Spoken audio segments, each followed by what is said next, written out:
Hello traders, કેમ છો? આના આગળના વિડીયોમાં આપણે પ્રાઇસ એક્શન એટલે શું તેના વિશે વાત કરી હતી. આજે આપણે આ વિડીયોમાં પ્રાઇસ એક્શનના કોન્સેપ્ટ વિશે વાત કરવાના છીએ. કોન્સેપ્ટમાં સૌથી પહેલાં આવે છે સપોર્ટ અને રેઝિસ્ટન્સ. સપોર્ટ એટલે કે કોઈપણ પોઈન્ટથી પ્રાઇસ અપસાઇડ મોમેન્ટમ આપે તો તે સપોર્ટ, અને કોઈપણ પોઈન્ટથી ડાઉન સાઇડ મોમેન્ટમ આપે તો તેને રેઝિસ્ટન્સ તરીકે ઓળખવામાં આવે છે.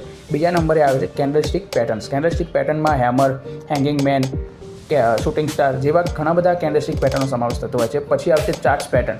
ચાર્ટ્સ પેટર્નમાં head and shoulder, double top, double bottom, flag and pole જેવા ઘણી બધી ચાર્ટ પેટર્નનો સમાવેશ પણ પ્રાઇસ એક્શનમાં થતો હોય છે. તેના પછી આવે છે એસએમસી.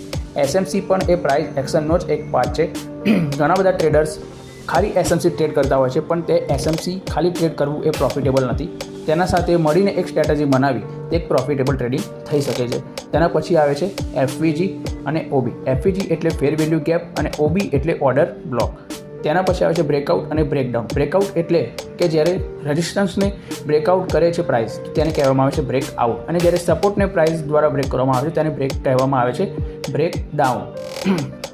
તેના પછી વાત કરીએ તો રીટેસ્ટ. રીટેસ્ટ એટલે શું? જ્યારે રેઝિસ્ટન્સ બ્રેકઆઉટ થાય છે અને પ્રાઇસ એ ફરીથી ડાઉન સાઇડને પુલબેક લઈને રેઝિસ્ટન્સ ઉપર જ્યારે તેને રીટેસ્ટ કરીને ફરીથી એક અપ સાઇડ મોમેન્ટમ આપે છે તેને કહેવામાં આવે છે રીટેસ્ટ. પછી આવે છે ગેપ અપ અને ગેપ ડાઉન.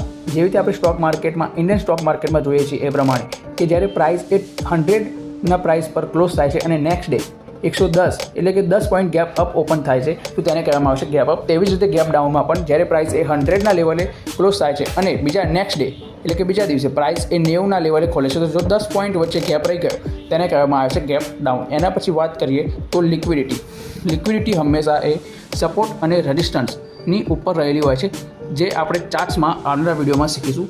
જો તમને આવા કોન્સેપ્ટ શીખવા હોય અને એડવાન્સ લેવલની ટ્રેડિંગ શીખવી હોય તો આ ચેનલને સબસ્ક્રાઈબ, વિડીયોને લાઇક, કોમેન્ટ અને શેર કરો ના ભૂલતા. મળીએ છીએ બીજા વિડીયોમાં. ત્યાં સુધી બાય બાય.